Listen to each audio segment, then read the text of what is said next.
2019-21 मार्च को केसरी फिल्म हम सभी के बीच में आई थी, जहां पर हमने मुख्य तौर पर अक्षय कुमार और परिणीति चोपड़ा को देखा था। इस फिल्म के डायरेक्टर थे अनुराग सिंह। जी हाँ, अगर बात करूंगा इस कहानी को जिन्होंने लिखा था वो अनुराग सिंह और गिरीश कोहली जी ने। इस फिल्म को प्रोड्यूस किया था करण जौहर, अपूर्वा मेहता और भी ऐसे दिग्गज प्रोड्यूसरों ने इस फिल्म को प्रोड्यूस किया था। धर्मा प्रोडक्शन के बैनर तले बनी ये फिल्म ने 2019 में 200 करोड़ की कमाई की थी और बॉक्स ऑफिस कलेक्शन पर हिट साबित हुई थी। अक्षय कुमार की लाइफ में उस समय फिल्म काफी ज्यादा फ्लॉप चल रही थी। वहीं 2019 में केसरी फिल्म लाकर अक्षय कुमार ने यह साबित कर दिया था कि अक्षय कुमार किस तरीके के खिलाड़ी हैं।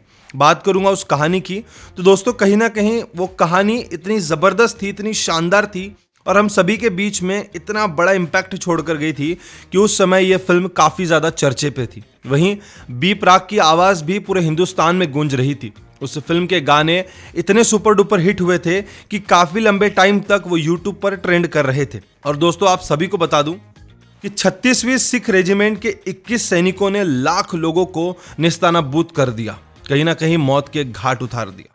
इस कहानी को लोगों ने इतना पसंद किया कि सिख ही नहीं पूरा भारत देश इस कहानी को पसंद कर रहा था और सराहना दे रहा था। और तब से ऑडियंस इंतजार कर रही थी कि कब हम सभी के बीच में इस कहानी का दूसरा हिस्सा हम सभी के बीच में आएगा। और फाइनली हम सभी के बीच में अनाउंसमेंट हो चुकी है। 18 अप्रैल 2025 को हम सभी को हमारे नजदीकी सिनेमा घरों में अब केसरी चैप्टर 2 देखने मिलेगा।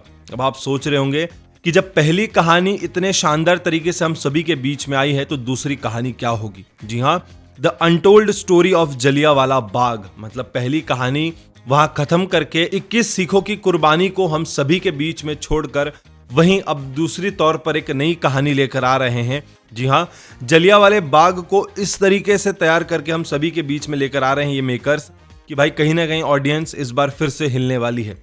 1 मिनट 40 सेकंड के इस टीजर ने ऑडियंस के रोंगटे खड़े कर दिए गए हैं। और जब दोस्तों आप टीजर देखेंगे तो इसकी शुरुआत में लिखकर आता है this visuals are too horrified to display. यह दृश्य पारदर्शी नहीं है, मतलब कहीं ना कहीं ये दृश्य हम दिखा नहीं सकते, बता नहीं सकते। इतना निर्दय तरीके से उस समय ये जलियांवाला बाग हुआ था। कहीं ना कहीं उन लाशों को वहीं छोड़ दिया गया ताकि चील, पंछी, कौवे उन्हें खा ले। अब आप सोचेंगे दोस्तों इस कहानी को किस तरीके से हम सभी के बीच में लेकर आएंगे।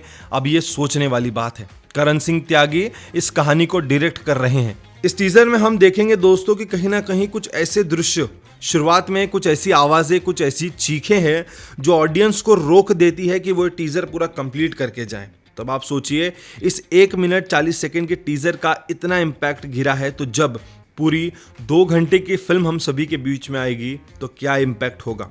वहीं मैंने इन चीखों के बीच में एक आवाज पहचानी है, शायद आपने भी पहचानी होगी।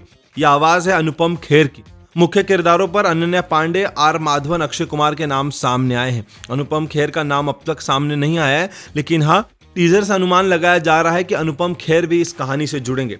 मुख्य किरदार में आर माधवन हमारे हिंदी सिनेमा के एक ऐसे कलाकार जिन्होंने अपनी परफॉर्मेंस से करोड़ों लोगों का दिल जीता है, वो भी इस कहानी से हैं। अनन्या पांडे फिल्मों में उतनी कुछ खास चली नहीं है, लेकिन हाँ यहाँ पर एक बड़े किरदार के तौर पर नजर आएंगे। वहीं अक्षय कुमार एक एडवोकेट, लॉयर के तौर तरीके पर हमें यहाँ पे नजर आ रहे हैं।